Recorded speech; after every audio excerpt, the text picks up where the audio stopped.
Good evening. It is Wednesday, February 24th, 2021, and coming to you live from Lonely Tree Media Studios in Yakima, Washington. This is the Best Lamm Sports Show.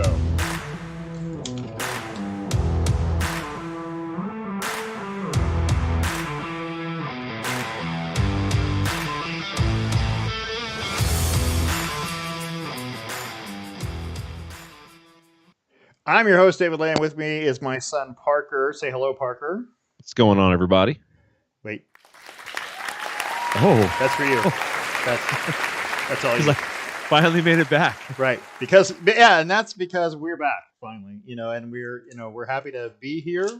And the delay was weather related / internet related. We had the ice storm of the century here in Portland. Yeah. I mean, pretty miserable. We didn't get much here in Yakima. We got a little bit of snow and this and that, but yours was a lot worse. Well, it was the damnedest thing, too, because my problems didn't start until after the ice storm was over. We just went through the whole storm without any power issues, without any problems like getting food, no internet issues. It's the day it stops is Monday, and the sun comes out and it's all nice. Everything's starting to melt. Then my internet goes out. And it stayed out from Monday until forever. It was unfortunate. Well, it could have been worse. You could have been in Texas. I could have been in Texas. And Jeez, that would have sucked. They had all kinds of issues. And that, you know what? The Texas weather and the power outages and all of that caused me grief in my job.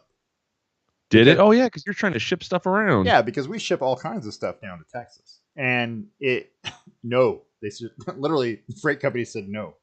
And we're not going to send that there. And then come to find out this week, who knew that there was going to be a 91 mile an hour wind gust in southeastern Wyoming, in or around Laramie, in that area, Rollins. Anyway, it's the only route that your freight from Washington State and Oregon State goes to places east. It literally goes through Wyoming, down into Denver, and then across Kansas, and then it distributes through there. But there was closing the freeway, high winds and blowing snow, closing the freeway. And nothing was moving.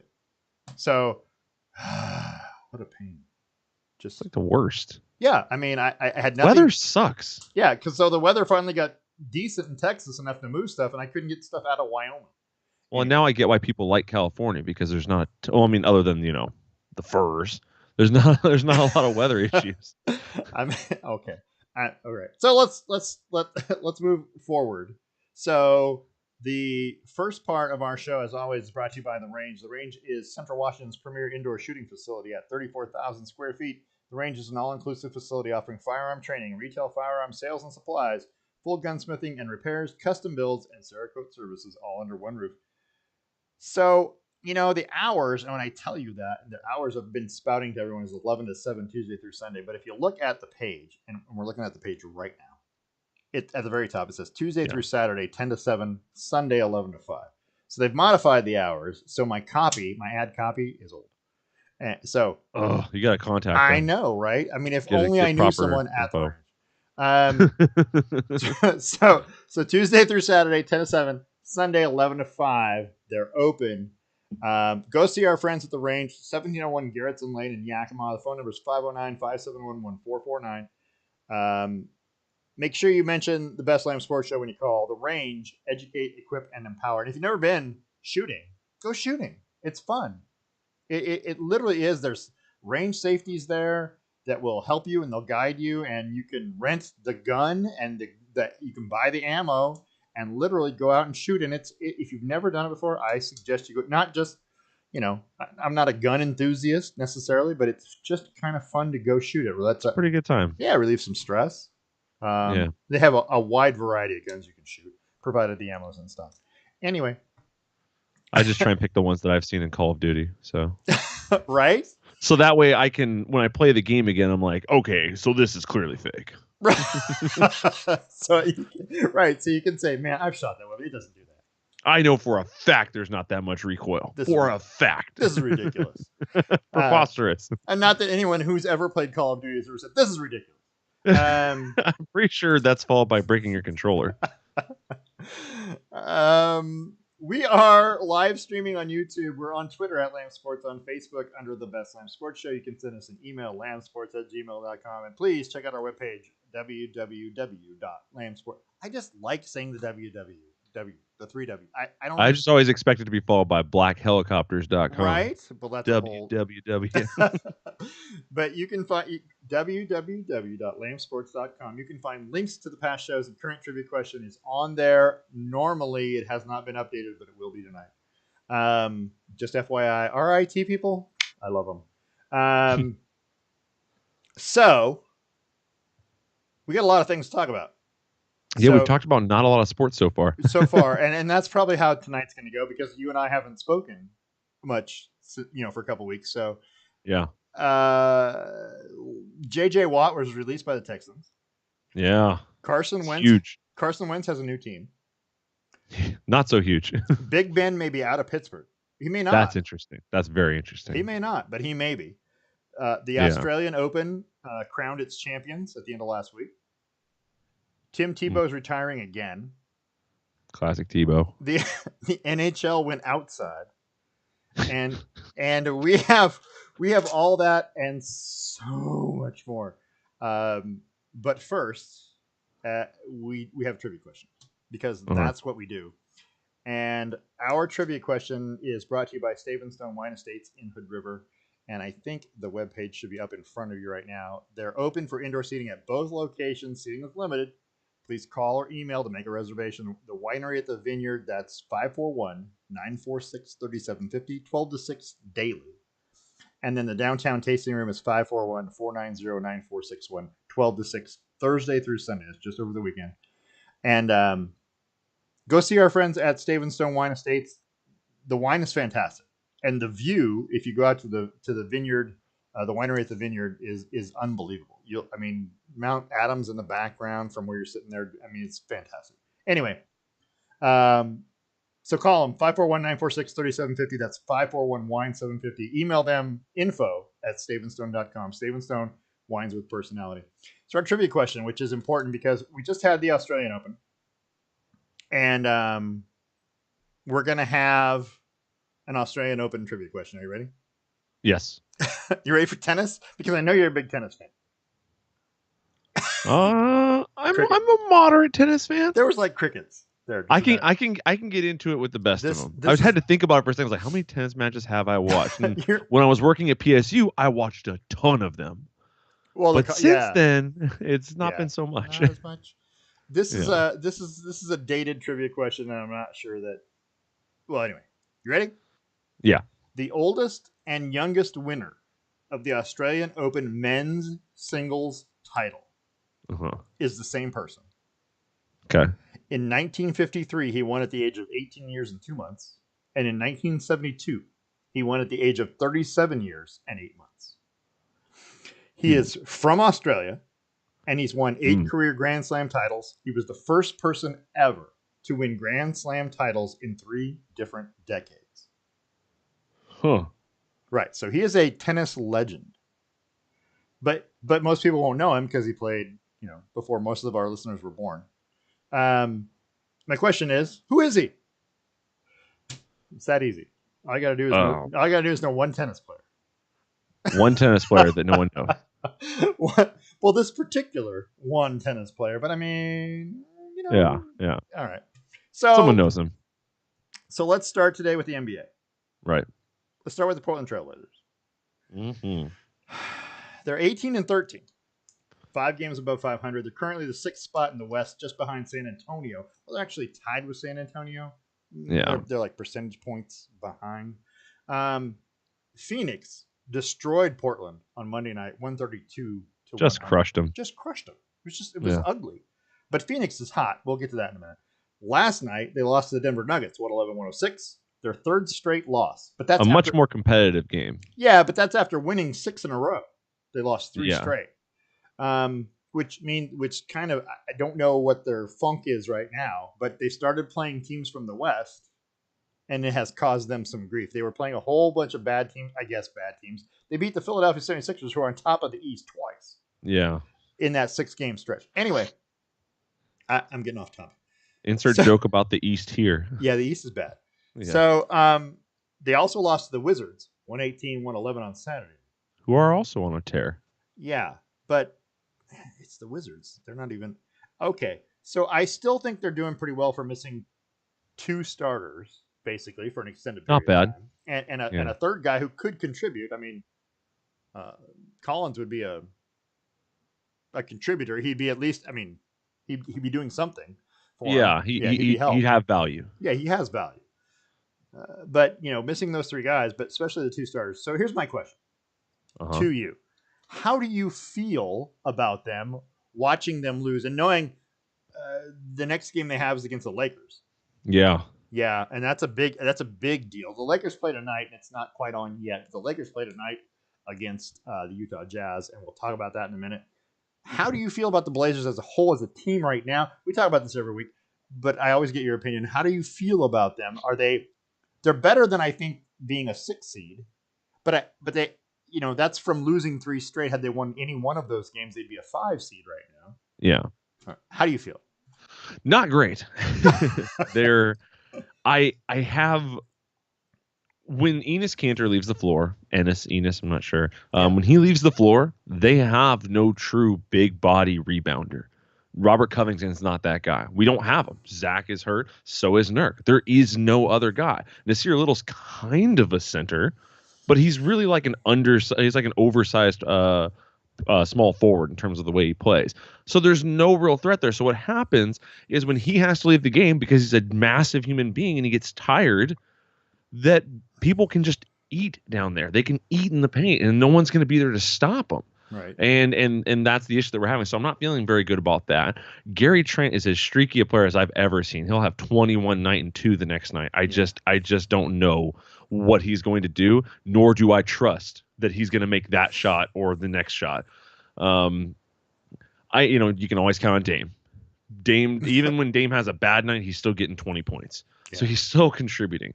Yes, sometimes he shoots a little rough. I watched him the other night, miss 4 threes in a row, but he still took 4 threes. He took Right. 3 more after the first one and then 2 more after the second one, and I didn't understand it.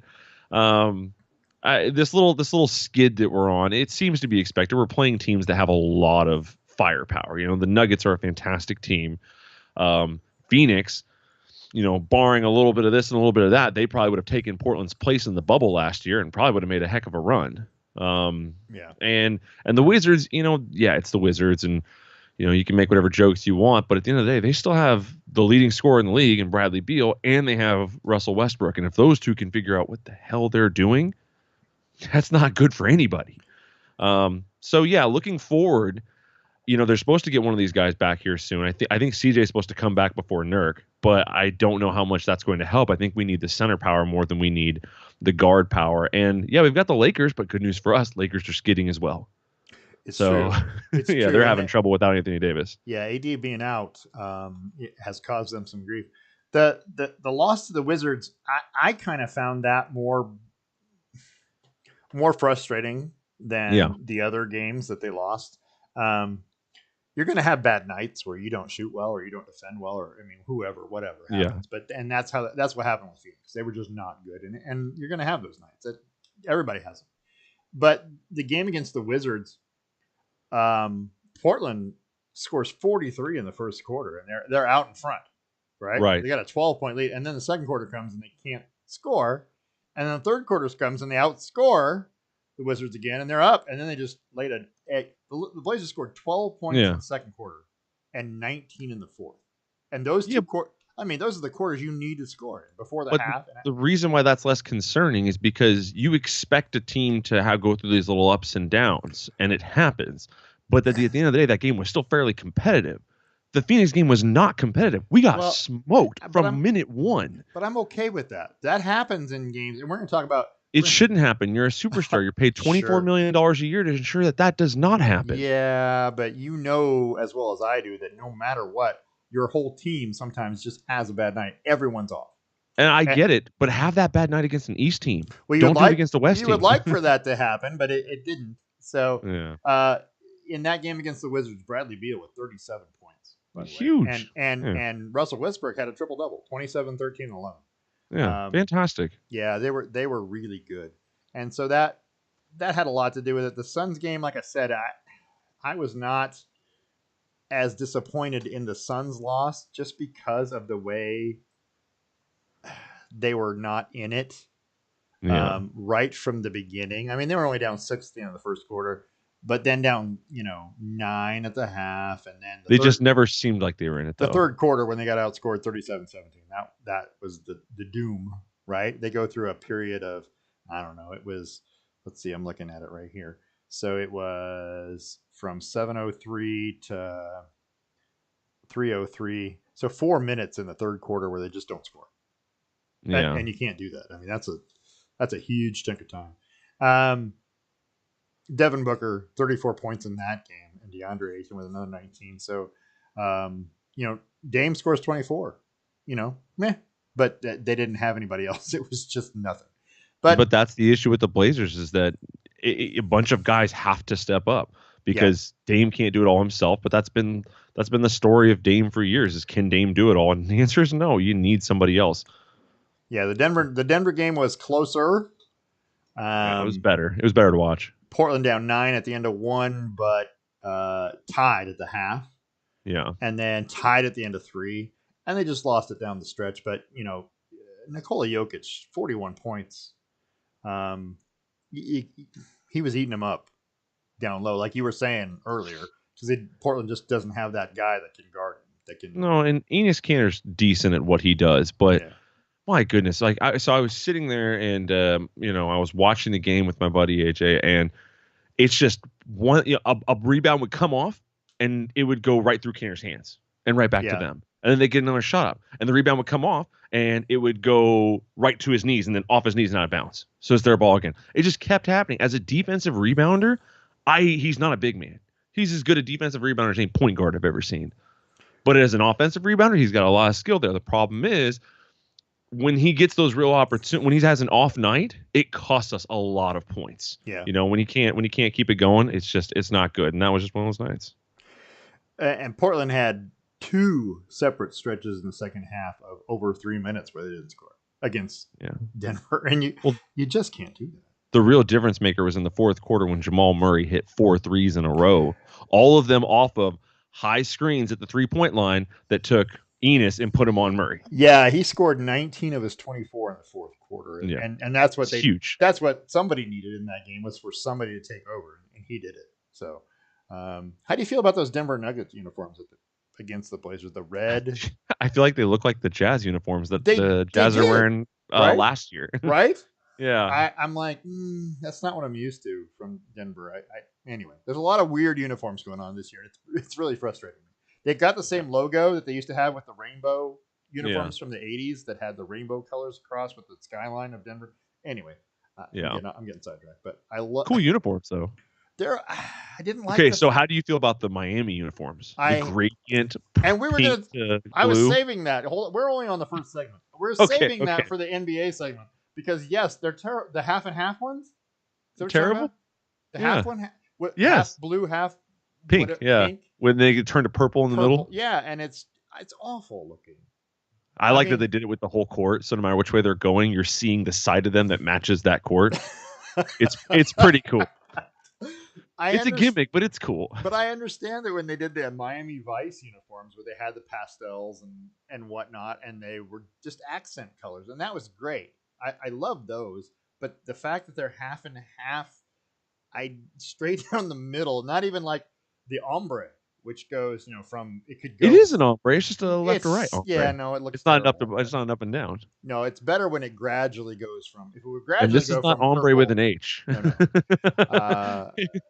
I feel like, and I feel like our listeners probably know more about ombre than we do. 100% true. Yeah. Anyway, long story short, how do you feel about the Oregon uniforms that the Blazers are wearing? We're talking about uniforms. I would love them if they were black. They're kind of weird colored, aren't they? They're brown. They're I mean, brown. AJ's got one of them. They're Yeah. brown. And it's Who got makes a brown uniform except for the Browns? and it's got orange and blue. It's a Browns uniform. I don't understand weird. that color combination. I don't.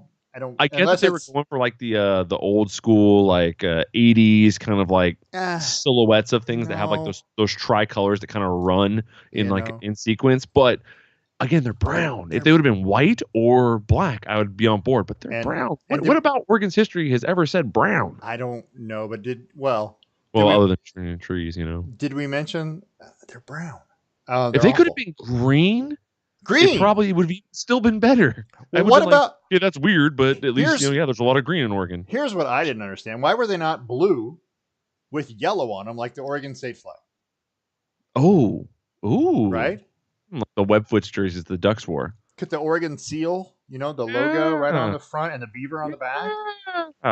Well, my argument would initially be it's because they're not the Oregon Blazers, they're the Portland Blazers, but their jerseys still say Oregon on them now. So yeah, no, they're I'm not a huge fan of them. This series of I don't know what they're called, the statement jerseys that they have this year.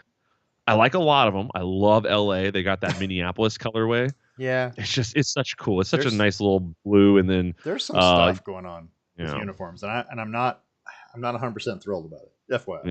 Let's move on to the NBA itself. And the first picture that comes up, if you look at it, is the Phoenix Suns, the Valley uniforms. Those are so cool. You like those? And then Those are cool. And then now I'm looking at Utah's black that goes Yeah, those are into cool too. But red they look and the yellow same. at the top. They kind of look like the same uniform. And Yeah. how did you feel about the New Orleans Pelicans ones with the fleur de lis? Okay, so I'm not a huge fan of the fleur de lis.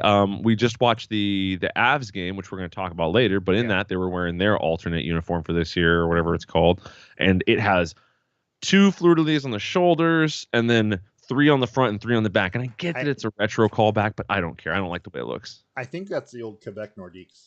It is. Yeah. It is. It's. So, like I said, I know it's a retro. I just don't care. I don't like it. Well, they're extremely French, and there's a lot of fleur de lis in that. And I assume that's why New Orleans did that. I get it. I understand. Yeah. I just don't like it. I mean, they don't call us and ask us if we like the uniforms. They just put them out. So yeah. I'm tired of. They need to start busting us. I agree, and I've addressed that with Mr. Sterling. But after we get a chance to take calls on the show, right? After we figure out that, yeah. So, but I didn't. Okay, so hold on. I did have a question for you. Yeah. About the Blazers. This is right. We're going back. We're never going to make it through this show. All right. Is it time to get rid of Yusuf Nurkic? I have never been a big Nurk believer. I believe that when he's on, he's as good as anybody in the league. But when you have to make that qualification, that's not a good thing already. So I want somebody who's a little more consistent. I would take like an Andre Drummond, who is fairly consistently good. We need interior defense. Right. And it's a real issue with us. And Nurk is not the best defender. He's good, but he's not the best, and he's not the best offensive player. So we just need either one or the other. A little more consistency. So he does serve a purpose in that he's probably the better defender of the two spots, right? Of the people that we have, right? The Blazers have. And Cantor's the better offensive player. Correct. And Cantor's averaging a double-double this year. He's done a fantastic job. It's just that he's not big and strong. No, and most of his rebounds are offensively. Yeah. Oh, yeah. He's a great offensive rebounder. But so here's my question. So let's say CJ McCollum comes back from injury, and the man was averaging 26 point something per game. Yeah. Before the injury. So that's what his season average is right now. But the Blazers are playing pretty well without him. Is it how hard is it to stick a guy who's been injured back into the starting lineup when you've already kind of got this? He's been out for so long that you've kind of got this this rhythm and chemistry with the players that are out there right now. It's going to be hard, but it needs to be done. He's too good of a player to let sit behind Gary Trent. Do you think that had he not been hurt, the Blazers would be ahead of where they are right now? Yes. Okay. So you think because that they went into this little slump when he got hurt that we then broke out of and went on this little win streak through the East, and now we're back in a slump again. I feel like those slumps would have been slightly mitigated if he doesn't get hurt. Okay, let's move. I feel like maybe that one of those two guys, Nurk or CJ McCollum, will not be playing for the Blazers next year. Maybe both. Well, Gary Trent's already said that he's not re-signing with Portland. So this is last year. Well, he wouldn't if they're going to keep McCollum, because I think that if they got rid of McCollum, then Gary Trent might change his mind. Well, Gary Trent thinks he's worth something, so he's going to go. He's going to go test the market. He's going to go Wesley Matthews and try and get paid. Sure, absolutely. But if he got if they got rid of McCollum and they had room for him and more money for him, Yeah. he'd probably stay. But I'm Yeah, not I saying would he's better suggest than so. McCollum, but he hasn't really been given that full opportunity. Well, he's kind of, while McCollum's hurt, been the guy, but He's been given the opportunity to shine. He's had 3 weeks to shine, but and he's not quite. in reality, Dame is the guy who takes over Yeah. when. All right, let's move on. Yes. The NBA in general, the Nets have won Looking 7 in a good. row. They look more like the team that you promised me they would be. Yep. They still trail the 76ers by a half game, and the Bucks are just a game back of them. Yeah. The Bucks have won 3 straight after losing 5 straight. The Bucks are up and down, just like the Blazers. Only Yep. 4 teams in the East are over 500, which we talked about a minute ago. The East is a struggle, and I just watched earlier tonight. Boston got drubbed by the Hawks, 127-112, and Boston is one of those teams that you think, gosh, they're going to make the playoffs in the East, right? And they will probably. They will, but they're 15-17, and they're going to make the playoffs, just like the East. Kind of the traditional East that we were used to is that, hey, the top 3 or 4 teams are good. Yeah. The top 2 teams are pretty good, but the rest of the 4 that make the playoffs are under 500 or 500, or they're just not good. And we've been screaming for, I don't know, quite some time that the NBA needs to just take the top 16 teams.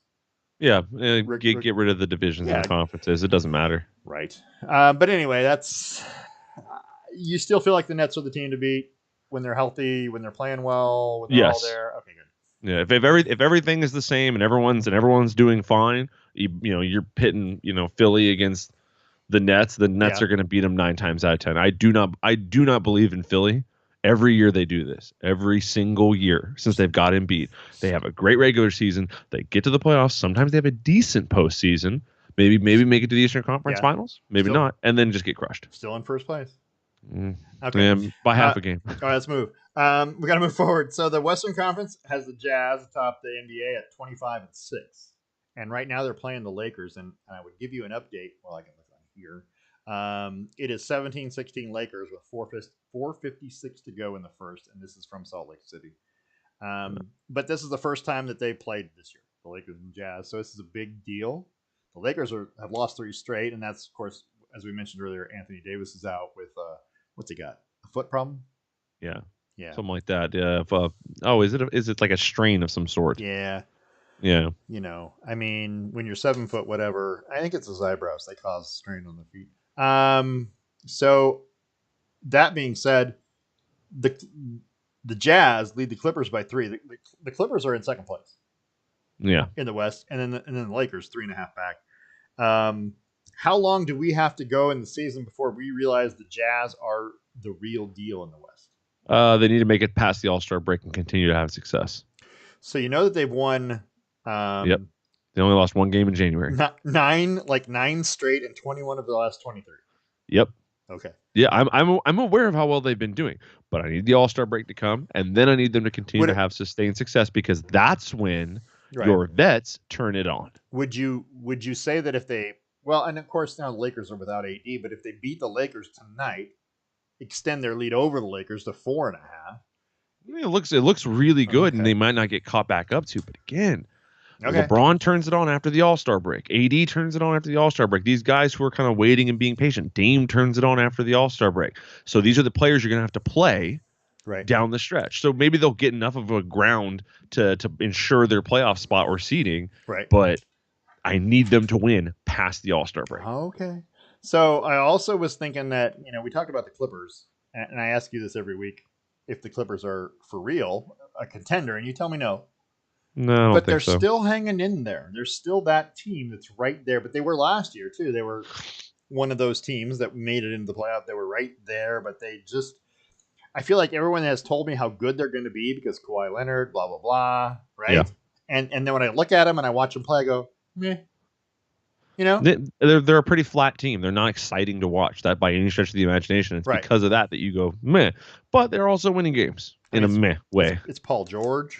Yeah. And I mean, Pat Beverly. He's like some good guys in there. Paul George is 100. Just FYI. So let's talk about the All-Star game first. They're going to play the All-Star game in Atlanta this year. Yeah. Should they? have an All-Star game in person to invite teams from around the country, players from around the country to mingle together in Atlanta amidst what were Probably not. ongoing. Okay.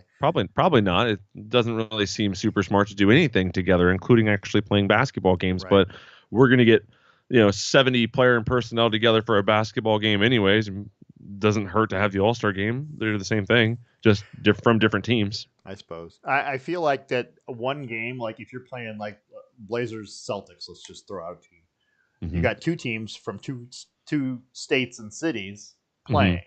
Okay, great. As opposed to 30 players yeah, from as 30 opposed states. to 30 guys from 30. I get what you're places. getting at, Yeah. but it doesn't. I don't think it matters much. Because, I think that by this point in the season, they've kind of locked in their routines in terms of getting tested and what they should and shouldn't do. I feel like they would call that a super spreader in any other context other than an. I feel like every basketball game would be being called a super spreader event. That's probably true.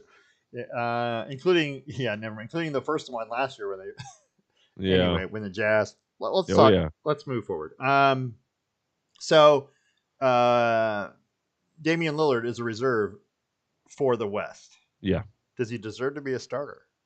Yes. Who would you put out of the no starters? One. You didn't ask if I could take somebody out. If I would take somebody out and put him in. No. But does he deserve to be a starter? Yes. You have to take someone off the starting lineup. Who would you take out? Steph Curry.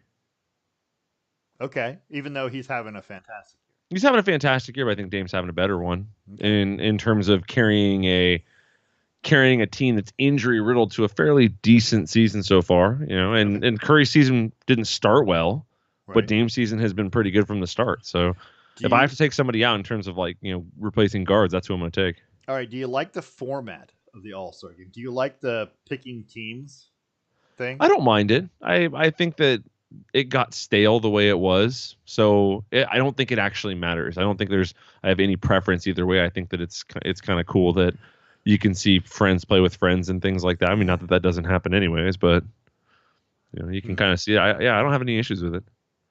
I personally, I don't like it. I'm a traditionalist, of course, and I would like it to be just West versus East. Let's just do that.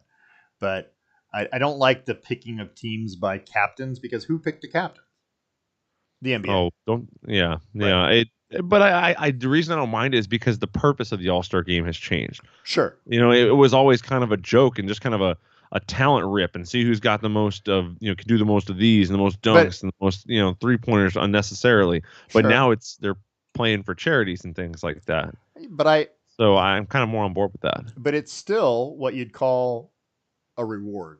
You know what I mean? Playing well. It always was supposed to be a reward for being a good player, for having a good season. You get rewarded for being, you go to the All-Star game, because at the end of your career, when they say, "Oh, he's an 18-time All-Star," that doesn't mean anything if the All-Star game is about popularity and getting who wants to, obviously fans should not have a vote in the All-Star. Oh, no, hold on, I didn't say that.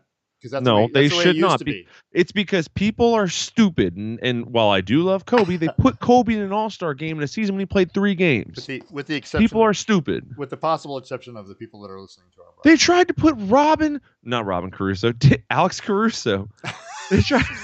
I always do it with Robin Caruso.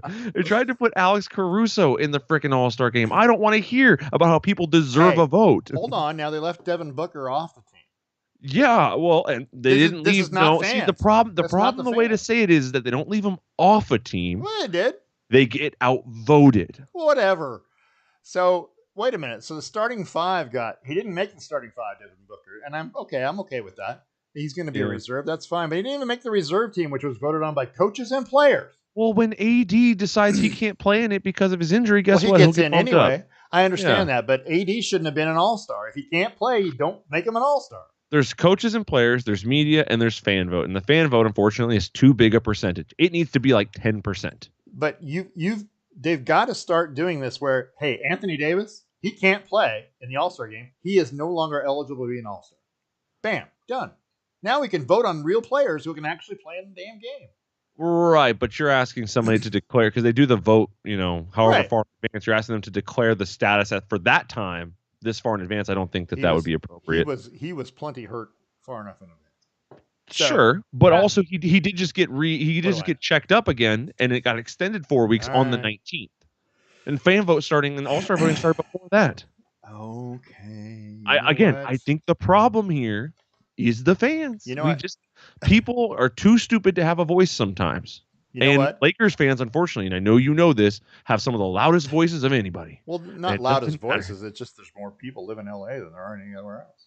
No, but what I mean by loudest voices are there's a lot of Trailblazers fans, and of all those freaking hipsters, I guess not all. I bet not all of them are going on their computer to actually vote for the All Star game.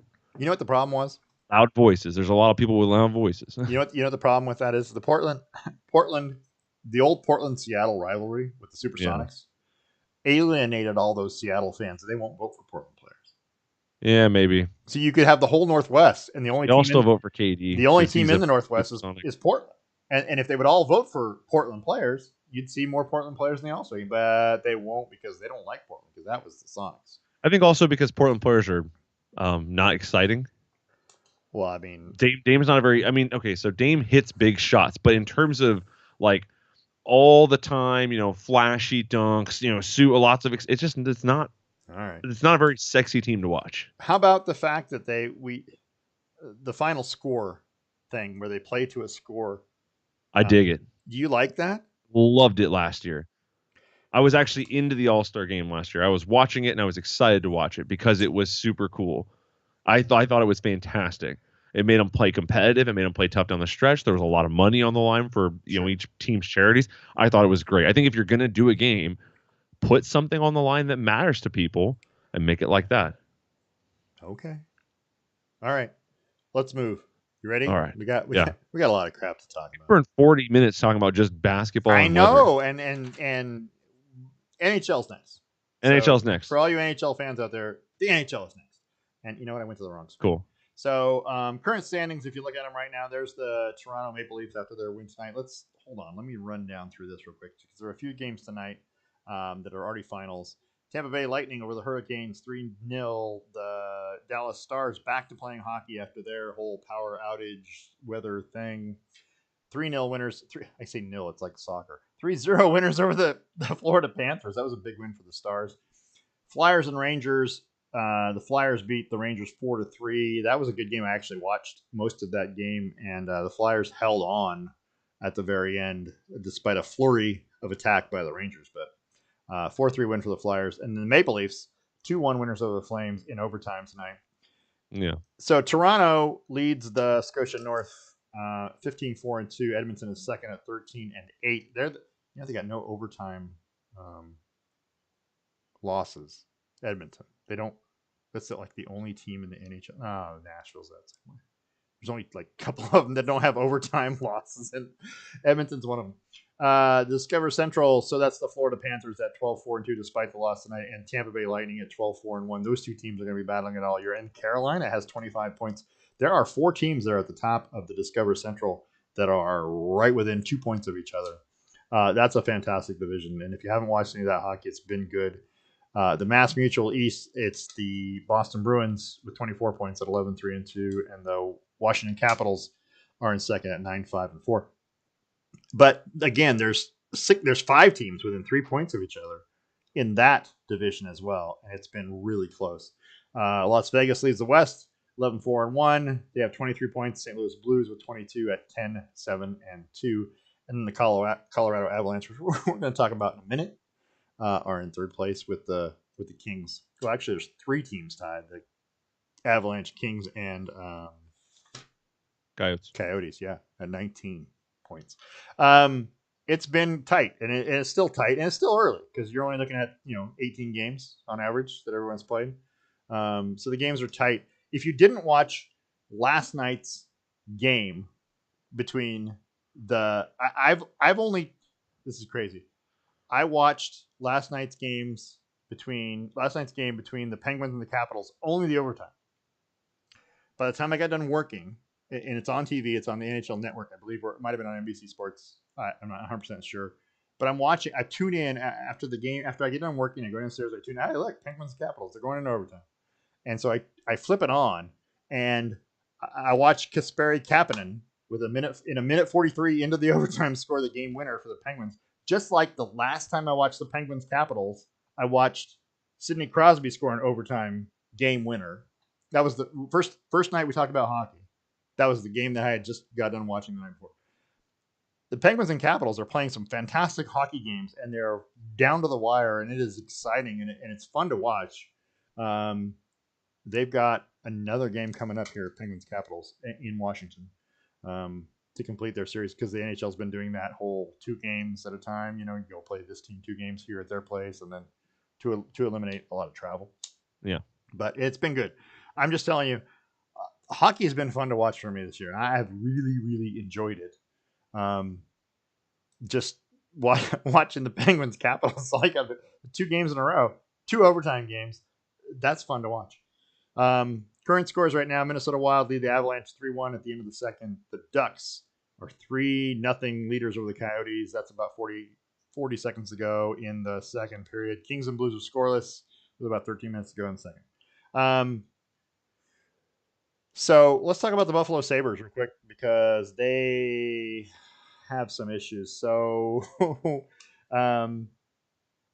Buffalo Sabres defenseman William Borgen will miss up to 2 months with a broken right forearm. The team announced that Borgen had the fracture surgically repaired Tuesday. The rookie was hurt during a 3-2 win at New Jersey on Saturday. This comes a day after the Sabres announced that veteran defenseman Jake McCabe will miss up to 8 months after tearing 2 ligaments and damaging the meniscus in his right knee against the New Jersey Devils. Buffalo is already playing without top defenseman Rasmus Ristolainen, who remains out indefinitely while recovering from the after effects of testing positive for COVID-19 3 weeks ago, and he's still dealing with it. So the Sabres are out 3 defensemen, and you've seen it in their the way they've been playing. They're last in the East at 6-8-2. So, yeah, when you have 3 defensemen out, 2 starters and whatnot, it becomes a thing. So let's talk about the NHL outside for just a minute because I find it quite funny. A number of things about this are quite funny. So the Lake Tahoe outdoor game between the Avalanche and the Golden Knights ended under the lights late Saturday night after it was paused for over 8 hours because of deteriorating ice conditions following the first period. The Avalanche led the Golden Knights 1-0 after the first period on a goal by defenseman Samuel Girard. Then the teams left for the dressing rooms and remained there until NHL Commissioner Gary Bettman announced the game would be completed later Saturday. And this is a quote: "We knew that unabated sunshine was a problem," he told NBC. And then they shifted the completion of the game to NBC Sports from the regular NBC channel. And here's another good one. So after consulting with our ice makers and both teams, by the way, the NHL has ice makers.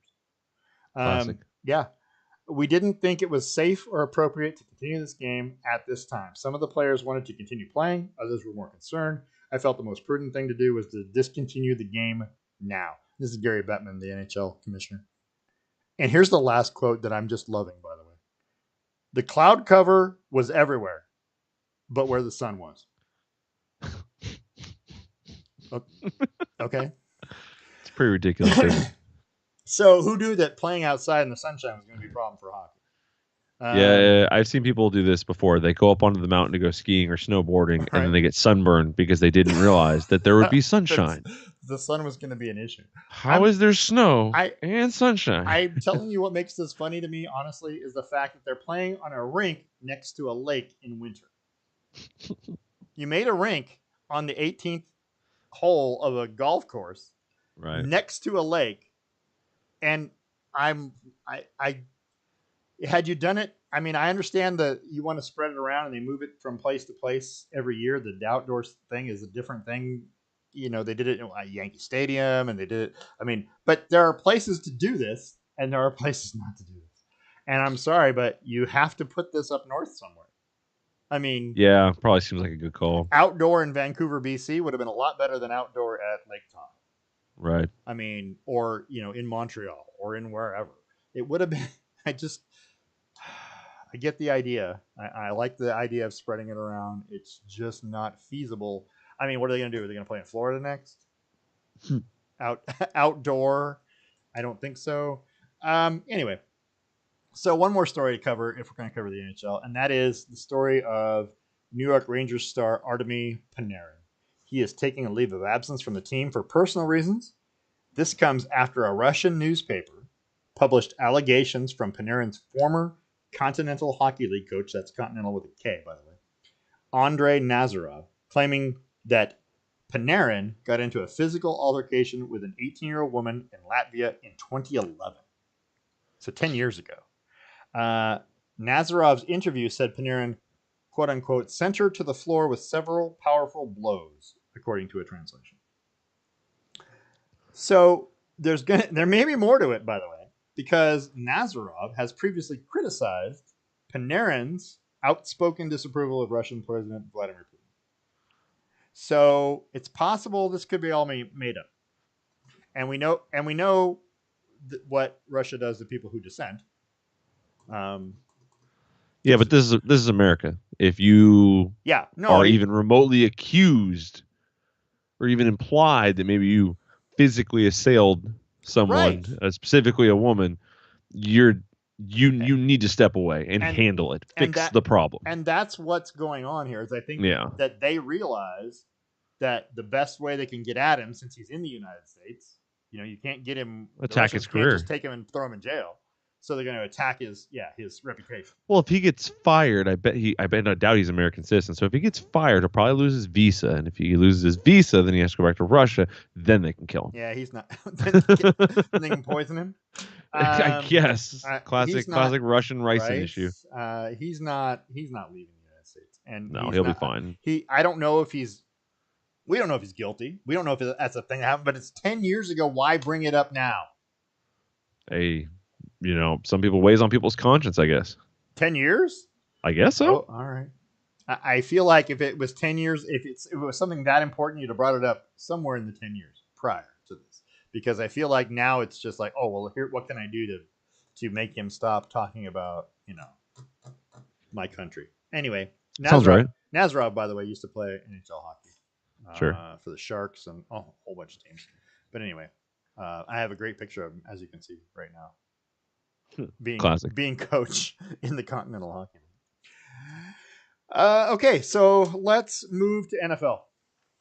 We have some NFL stuff to talk about, and we probably should because we're running out of time.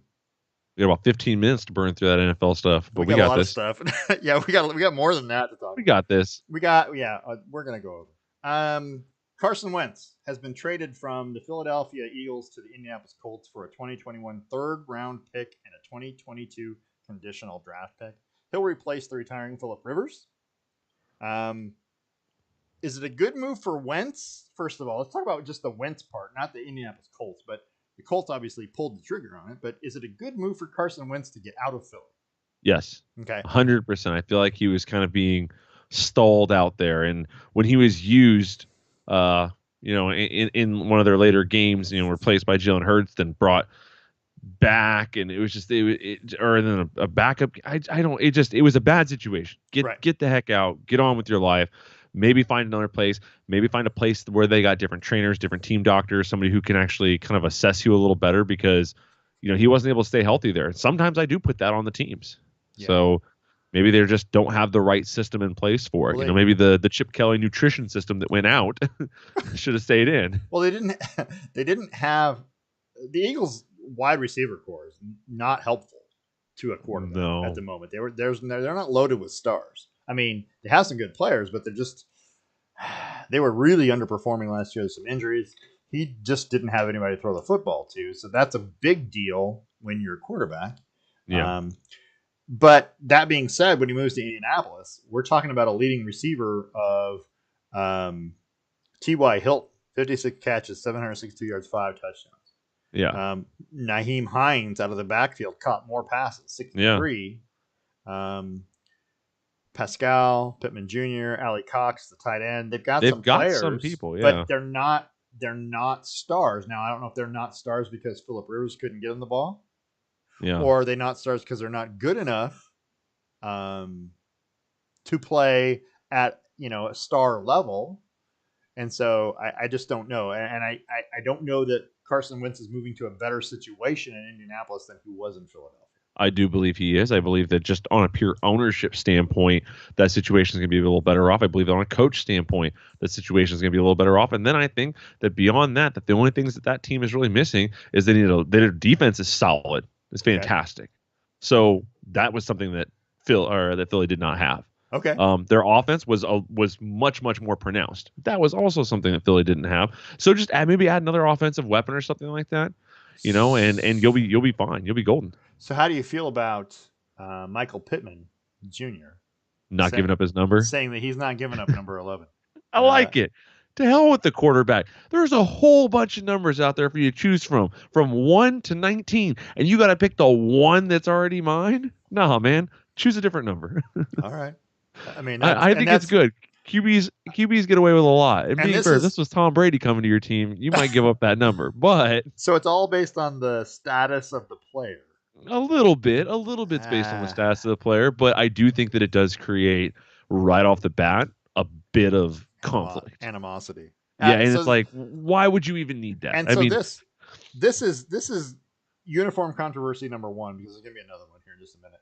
But this is number one.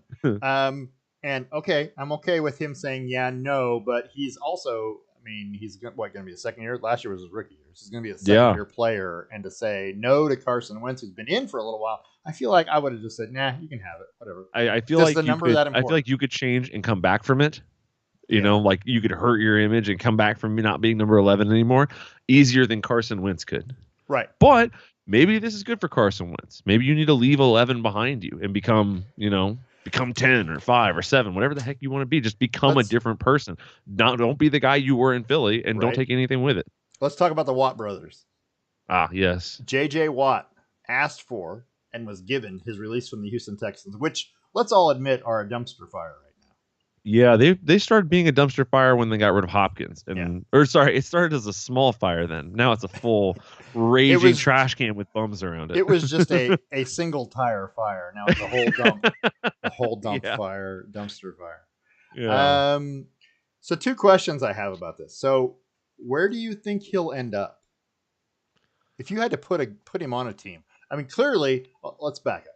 Maybe question number 2 should be question number 1. Question number 2 is, can he stay healthy long enough to help his next team? Yes. You think so? I think so. Okay, so then that being said, if you think he's good enough where some teams are going to look at him and go, man, he's what a dominant force he could be. We might have to limit his playing time to keep him from getting hurt, because he's been hurt like every year for the last how many years? But if they agree that, hey, we can get him and he's affordable and we can, who's going to get him? Pittsburgh was where they said, oh, well, he can go play his brother TJ in Pittsburgh. It seems like natural speculation. They're not going to take it. Yeah, I don't think they can afford to. Right. TJ's got a payday coming up here soon. Well, and especially since also Ben Roethlisberger's under a contract thing, which we're going to talk about in a minute. So, unfortunately, it's a team like Seattle. Because Seattle's been trying to grab a premier edge rusher for a while. Yeah. And they haven't made it work out with Jadeveon and their current group. It's just not happening. But they've been trying to grab one. You think it's a guy? You think it's it happening? You think it's a situation where they get rid of Clowney and put in Watt? Well, they don't even have Clowney anymore. Well, right. They tried to get Clowney. Oh yeah, they tried to get. Oh yeah, absolutely. Yeah, no, they're just trying to get themselves an edge rusher to give some defensive pressure, because their 2 biggest issues are stale offense at times and no pressure on quarterbacks. Because their defensive backs are good. Good enough. But when they're getting no pressure on the quarterback, it doesn't matter how good you are. If the receivers have time to get open, they're going to get open. Okay, so let's see him going to a contender like that. Okay. So he's not going to go to like a Bucks where they're already winning games. He's not going to go to, Kansas City where they're already at the top. Right. He's going to go to a team that's trying to either get back or get there. Unless he's willing to forego salary. Unless he's willing to forego salary, which he might be. I mean, the dude's set for life, so he doesn't need it. But plus all the Subway dollars. Yeah. Anyway, let's talk about Big Ben for just a minute too.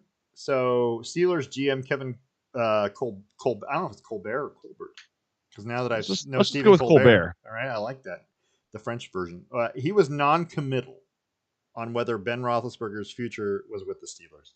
However, Art Rooney Sounds like a today, money issue. Art Rooney says he wants Ben to come back, Of course and he Ben does. wants to come back. However, he also put in the caveat that we got to figure out the contract situation, which leaves him an out. I Yeah. want Ben back, but if we can't figure out the contract, then we can't keep I him. mean, Ben needs to realize he's on the back end of his career. You cannot be sitting here asking He's for Mahomes money. You can't be asking for Brady money. You don't have those kinds of Super Bowls to your name. You don't have that kind of, clout at yeah, the moment. You need to understand that if you want to stay at a place that wants you, which this place does, right. you might have to take a pay cut, bro. He's gonna be a 39-year-old quarterback this year. Yeah, he's and he is showing it more than his, other 39-year-old quarterbacks in the league. Right. And Drew Brees and Tom Brady are light years ahead of him in terms of fitness and I mean, hell, they have been for years, but they're light years ahead of him. I feel like if he just shaved the beard, he'd be 10 pounds lighter, and then he can move a little bit better. I don't know. What do I know? I'm not a Steelers fan just in general, but I mean I like Ben Roethlisberger. I think that he's done more for chunky white guys than I can. Right? Ben, Than most. Ben Roethlisberger is the epitome of that guy who's like, "I'll race you," and you're like, I'll race "Okay," you. and then you race him, you go, "Oh man, he's a little faster than I thought." He's better than I thought he was. What is that? Yeah, that dude's moving. I mean, okay, so all right, we're done with the NFL. So Hold on, Right. real quick. Did you ever see the movie Zack and Miri? Yes. With Seth, Yes. the drunk guy that walks in there and goes, "Big Yeah. Ben was all like, hug it, chug it, football." Yeah, right? Football. That was the best impression of Ben Roethlisberger. All right. So the second. All right, I got to stop laughing now. Hold on. Second half of our show brought to you by Boss Kitty Hand-Dyed Yarns. Make sure that you go to bosskittyshop.com. You can get a gift card on there. Be sure to tune in to bosskittylive.com at 6 p.m. every Monday and Wednesday and 11 a.m. every other Sunday for fun fiber games, tutorials, and the occasional F-bomb. That's Boss Kitty Hand-Dyed Yarns. Yarns so boss, you'll knit your pants. And by the way, we're going to have Kurt back on the show here in a couple weeks. Heck yeah. Yeah, and we're going to talk about all kinds of fun stuff. We're probably going to go over our favorite moments of 2020, sports moments. We should do a full Ocho show where we just talk about obscure sports. ESPN. With Kurt. I feel like we have to do that on the 8th. Whenever our show falls on the 8th. Ooh, that's a good point. Yep, we should probably do that. Or in August. No, I think it needs to fall on like an 8th date. Right. I think that'd be good. It'd be better on 8/8 if we did a show on 8/8. We could do the Ocho. Anyway, we'll talk about that. But anyway, Kurt's going to be back on the show. And for those of you who haven't listened to Kurt. It'll be September 8th, by the way. It's a lot of fun. No, we're not September. That's 9/8. No, but that's the next time that our. Oh, is it? That's the next time that Wednesday. That's a long time from now. I feel stay tuned, folks. I feel like we can't wait that long. By the way, this is episode 37. Ooh. This is our 37th episode, and so happy 37th anniversary to us. Just whatever. So let's talk a couple things real quick before we get off the air because we're already at an hour. And I find that hard to believe. I did. When you said the second half of the show, I was like, what do you mean the second half? We're going to cover two things. We're going to cover maybe three. Real quick, Tim Tebow announces retirement from baseball. After 4+ years in the Mets farm system, Tebow's career batting average is .223 with 18 homers, 107 RBIs. He had 347 strikeouts in 1,119 plate appearances. That's a lot, by the way. Yeah. In case you guys don't know. He played for the Scottsdale Scorpions, Columbia Fireflies, the St. Lucie Mets, the Binghamton Rumble Ponies, and the Syracuse Mets. So let me just ask you this. Did you ever feel like, oh yeah, baseball's going to be his sport? There was a period when he first got there, people were all like, Tim Tebow can't play baseball. Right. But there was a period like his second year where he started the season really hot. Yeah.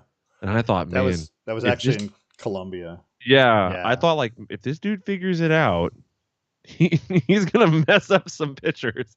It didn't last. He didn't keep it figured out, so it didn't matter. But there was a brief moment where I thought maybe he could do this. I mean, I know I also thought that as a Bronco fan too. I was gonna say I know he's your favorite Broncos quarterback ever. So I mean, he's got more playoff wins than Brock Osweiler. He got more playoff wins than Trevor Siemian.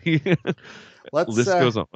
So pitchers and catchers reported to spring training on last Wednesday, the 17th. That was the voluntary reporting date, and the full rosters will report on Friday, September. Damn it, February 26th. The spring training games begin on February 27th. Right. Now wait a minute. Listen to me. The mandatory reporting date is Friday, February 26th, and spring training games begin on February 27th. What kind of spring training happens between the 26th and the 27th? Here's the real question. Yeah. Did they forget how to play baseball? Right, No, because probably you not. wouldn't So you don't think. need that much training time. Just get right back out there. Don't you think they were out there playing catch at some Well, point? so I will say, from a pure exposure standpoint, why prolong our time together? We don't need. That's what spring training is for, to learn while That's you go. true.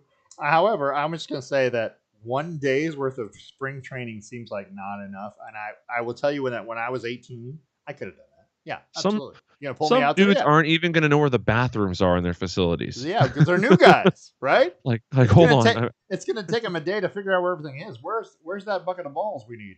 Anyway, um, I don't know. I feel like one day's worth of spring training is not enough before you start playing baseball games, because once you start playing baseball games, you don't practice anymore. I mean, you have warm I ups, feel like if it was real baseball games, I'd 100% agree with you. But it's spring training games; they don't matter long term. but okay, you're right. They don't matter, but there's training involved, and you aren't getting it when there's a game. You aren't Well, getting practice when well, there's a don't game. they? We talking about practice, Where, man. where, where is AI when you need him? But see, but the problem is, what do they say? Practice like you play, right? Should you just practice games? Well, why not just play the games? Yeah, I suppose. Especially when the games I, are practice for the I season. feel like all right then. If Will Ferrell can play for 8 teams in one day, Right. these guys can muster up a day of training before before they get into games. So let me tell you what I got going on. It's gonna you're gonna laugh. I have a segment here. I have a section. We're gonna talk about Tiger. Okay. The problem is, for some reason, I didn't make a scene, a slide for Tiger, um, to show pictures. We don't Um, need a picture. Everyone knows what well, Tiger looks like. well, not just what Tiger looks like, but what his car looks like. Oh yeah. Yeah. So I mean, there's kind of a thing. So here's the thing. I'm doing it right now, so I'm stalling. So I see you're trying to get it on there. I am trying to size it right now so everyone can see the picture. Sweet looking Audi. It's a G8 Genesis G8 BG80. I can't remember what the name of That's it too is. much. Yep. I know, right? And so here we go. So I have this. I have the slide now, and so now is it on there? I mean, I don't know if it's It's on there. I can okay, see good. it. I'm probably doing it the whole time. So Tiger was involved in a single car rollover crash on Tuesday morning in Southern California. 45-year-old Woods was removed from the vehicle through the windshield. Suffered multiple leg injuries that required surgery on Tuesday afternoon. None of the injuries are thought to be life threatening, but there is a possibility that he had 2 broken legs, although I've only heard of one repair, which was they basically put a rod in his right lower leg and some pins and screws in and around his ankle and foot of his right leg. Yeah. All of which is not good. So the accident happened 7:12 a.m. on Tuesday in the Rancho Palos Verdes, California area. The sheriff said was not impaired, so that's good, because that's the first thing that came to mind was that, he had a DUI. Well, it was later dropped down to I don't know, reckless driving or something, because he was under prescription medication, was taking them in Florida and got pulled over. Yeah. So he wasn't. They said he wasn't impaired, but he was going faster. What was the hold on? What was the quote? He was going relatively greater speed than normal, which sounds awful. I don't understand why they phrase it that way. He was going fast. It's a 45-mile-an-hour zone. It's downhill. He was going too fast. He lost control. He hit the actual sign that says "Welcome to," and he missed. He missed a power pole barely. Nice. And the power pole would have been the end, probably. I mean, it would have been way more serious than just the rollover crash. Yeah, not good. Yeah. So long story is, they said there was no evidence that he tried to brake, no skid marks. He was wearing a seatbelt, but that the area has a high frequency of accidents. That whole area. So I don't know. Long story short, Tiger's tied with golf legend Sam Snead at 82 PGA Tour wins and has been battling back issues, for many years. Yeah. He won the Masters in 2019 at the age of 43 for his 15th major championship. I love Tiger. He's had a rough go of it since his wife left him. Let's just be honest. That's when it happened. But that's because he cheated, and that's what happens.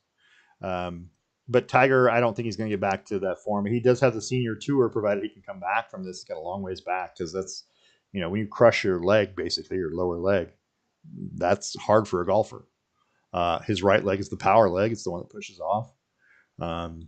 So I don't know how the comeback's going to be, but I wish him the best. I hope he's great. I hope he comes back from it. I hope he's fully healthy, and he should probably just move on. He's going to turn 50. He won't turn 50 for another what? Few more years. Yeah, 5-6 years.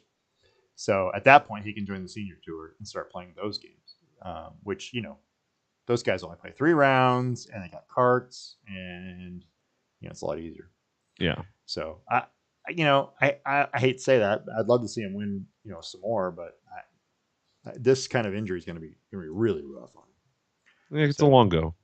Yeah, it's going to be tough. But anyway, wish him the best. So that's your Tiger update. We have the Australian Open that happened over the weekend. I did say we're going to talk about that. Naomi Osaka defeated American Jennifer Brady to win the Australian Open on Saturday in Melbourne. It was Osaka's second Australian Open title to go along with 2 U.S. Open titles. The last American woman to win the Australian Open title that wasn't Serena Williams was Jennifer Capriati in 2002. So it's been a couple Sundays. Yeah. And then on the men's side, number 1, Novak Djokovic defeated number 4 seed Daniel Medvedev in straight sets 7-5, 6-2, 6-2 to capture his 9th Australian Open title, 18th career Grand Slam singles title. He has never lost an Australian Open finals match. So if he gets in there, do not bet against him. Bet the house on Joker. He's probably going to win. Probably won't pay out very much. I mean, I don't know. Yeah, you're probably not going to get much out of it, but you never know. We're at 8:08. We got any more time? You think we're done? I think we're about over. Yeah. I think we're done. Kind of run through most of the things. Yep. Let's talk about the trivia question because that's what we do. Trivia question, of course, brought to you by Stephenstone Wine Estates. Remember the trivia question? The oldest and youngest winner of the Australian Open men's singles title is the same person. Yeah, 60-something and 70-something. He won it in 53. 50-something. And 72. 70-something. And he's Australian, and he's won 8 career Grand Slam titles. He was the first person to win a Grand Slam title in 3 different decades. Who is he? Don't know. Well, you should know this. I have no clue who it is. So I've been sitting here thinking about this whole time, and I don't know any Australian tennis players. Yeah, Australian tennis players. Yeah, so this is Ken Rosewall. Ken Rosewall. Isn't that the dude on Jeopardy? No, it's Ken Jennings. Oh, that's right. Yeah. Sorry. He's the host now, right? Have you watched Jeopardy? Oh, is he? I have not watched it since Trebek passed away. I don't think it needs to be done. I think they need to stop the show. Well, since he passed away, they're going to have a few guest hosts. Just stop the show. There's no sense in all this. Jeopardy. Don't stop the show. I love Jeopardy. It doesn't matter. Well, it's time to get to cracking on that hologram. You know what? They could probably do that voiceover, and they've got all of his speech patterns down. Have him host it forever. Yeah, and he could just be a little. Yeah, that's a great idea. Mm-hmm. They probably haven't thought of that. I'll bet they have. It's Sony people that we're talking about, so I bet they've talked about it. Anyway, so, Ken Rosewall. Rosewall is the answer to your trivia question today. Interesting. And by the way, Utah and the Lakers have gone to the half just now. And Utah is leading 63-47, 16-point lead at the half. And the Lakers are sliding. The Lakers don't look good without AD. They got to have. He opens up their game offensively in a huge way. It's bad. So I think we're done for the day. That's all we have for this episode. We're going to be back March 3rd next week. Oh, yes. Next Wednesday. Oh, yes. We got the NBA, the NHL, updates on college basketball. We're going to talk about that a little bit. MLB spring training scores because baseball will have happened by then. Yeah. And NFL news updates. Anybody who gets traded, we'll let you know. We'll give you a Tiger update. see how his condition is. By the way, he's Yeah, awake, alert, and responsive, according to the people at the hospital. well, that's good. That is good. Again, we are live streaming on YouTube every weekend. We're on Twitter at Lamb Sports, on Facebook under the Best Lamb Sports Show. You can email us, lambsports@gmail.com. And don't forget to visit our webpage, which I think I have. And why is it I can't find it when I want to find it? The button that sends me to the webpage. I don't have any idea why that is, but there's the webpage. Best Lamb Sports Show. I will update it. I promise. And we'll put all the there's the old trivia question by the NBA. Yeah, And anyway, but you can go to our webpage. There's links to the shows. They're on YouTube. You can go on YouTube and find them. You can come here and click on it, and it'll take you right to the episode, and you can watch it. A little bit of photo gallery. Some of those are my own photos, by the way, in case you guys are wondering. Winterhawks games, golf places I played, and some. We went to Boise State and watched football and some other things. Anyway, big photo gallery down there. We'll add more photos to it as we go. But if you have a question, if you have something you want to say, if you have a comment, you want to look up the trivia question and answer, it's on this page. Any of that stuff, it's here for you. So just let me know. And if you guys have something you want to see, go to lambsports.com and let me know. Send me an email, lambsports@gmail.com, and we can talk about whatever sport related item you want to. Anyway, I want to thank our sponsors, The Range in Yakima, Boss Kitty Yarn, Stave & Stone Wine Estates, and Hood River. This has been a Brain Rock production, a division of Lonely Tree Media LLC. Thanks for listening, and we'll talk to you all